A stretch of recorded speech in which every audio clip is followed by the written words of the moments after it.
In the 1960s, the Tucson Urban Renewal Project had damaging outcomes for our community, but this urban renewal continues to manifest itself today through luxury development and expansion of the Central Business District that continues to displace families and makes it possible for developers to contribute to the continuation of the gentrification of Tucson.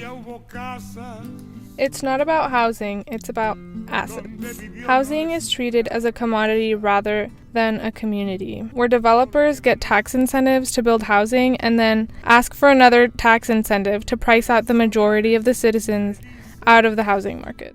It's not rocket science, you know. What do we think that people need to have a dignified life? It's clear that decent housing, affordable housing, is one of those things.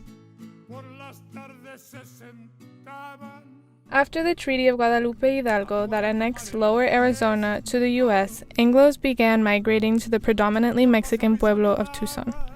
They quickly established economic power despite remaining a minority group. By 1888, they were securely established in their economic control, and original Tucsonans began moving south. With the establishment of the U of A in 1885, racial, ethnic, and economic segregation became more pronounced. While Anglos dominated business spheres, Mexican communities began creating their own cultural landscape and safe haven in the barrios that reflected what life was like before the Anglification of Tucson.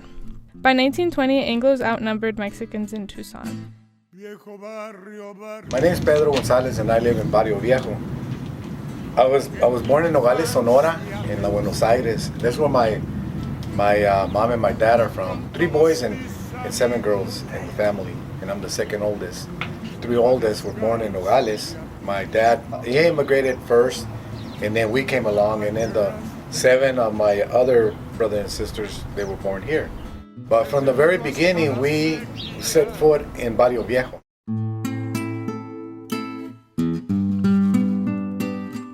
Barrio Viejo, back then it was beautiful, Barrio Viejo, and you know, there was a lot of mom and pop stores. There was a lot of bakeries. You know, there was a lot of Chinese restaurants that we would go. You know, and there was also a lot of our people. You know, the Mexican people, Mexican American people, and they had their stores. We walked here, and this is where we did our main purchases in this area. So it's like this commercial activity, I think it was very unique to this area. Now, 100 years later, we have urban planners trying to seek those elusive ingredients that create a so-called healthy city. We used to have those things. We used to have people walking. We used to have building materials that were efficient, energy efficient. We used to have downtown as a destination. And that was 50 years ago. And now we're trying to go back in time and recreate what city leaders purposely tore down. By the late 1950s, Tucson elites were looking to accommodate the growing suburbanites in the downtown area, and labeled Barrio Libre and Barrio Viejo blighted and slummed. In 1965, the city voted yes on its urban renewal project that would significantly change the city's physical and cultural landscape. During that time, some city 2 men in ties, 2 white men in ties came and talked to all the families that lived on Meyer Street. And since we were real close to 14th Street, they approached us, and so they were telling people, you know, that eventually you're going to have to move. And we said, why? And he says, well, we're knocking all this down, you know. And if you don't want to sell, we're gonna go under the eminent domain. And this is 1965.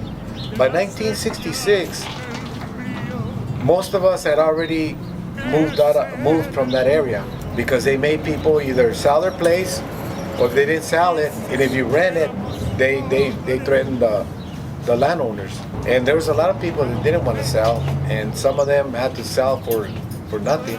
And then the other people that said, I will not sell at all, then they took the property away from them. And so we were all forced to move. We were displaced.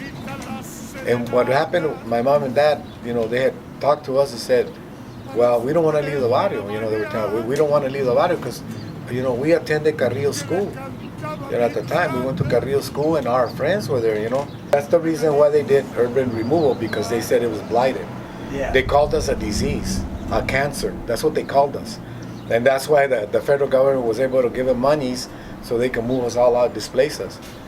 In 2008, the city of Tucson, in an effort to revitalize the downtown area and boost economic growth in the central business district after the recession, implemented a number of tax incentives to encourage developers to invest their money in the downtown area and central business district.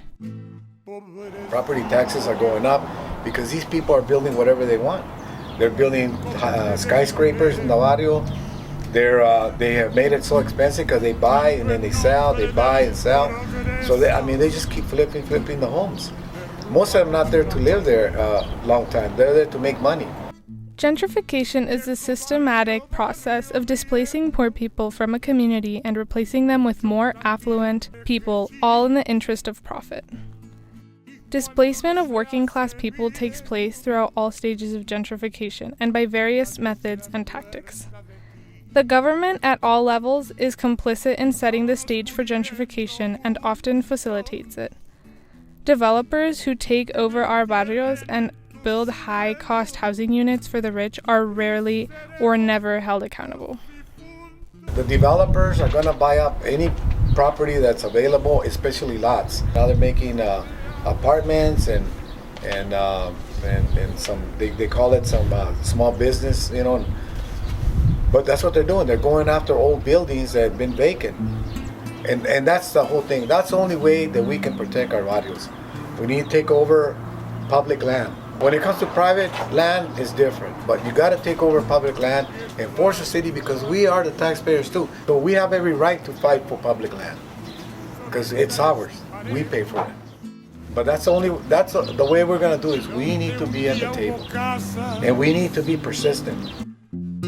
Donde vivió nuestra raza,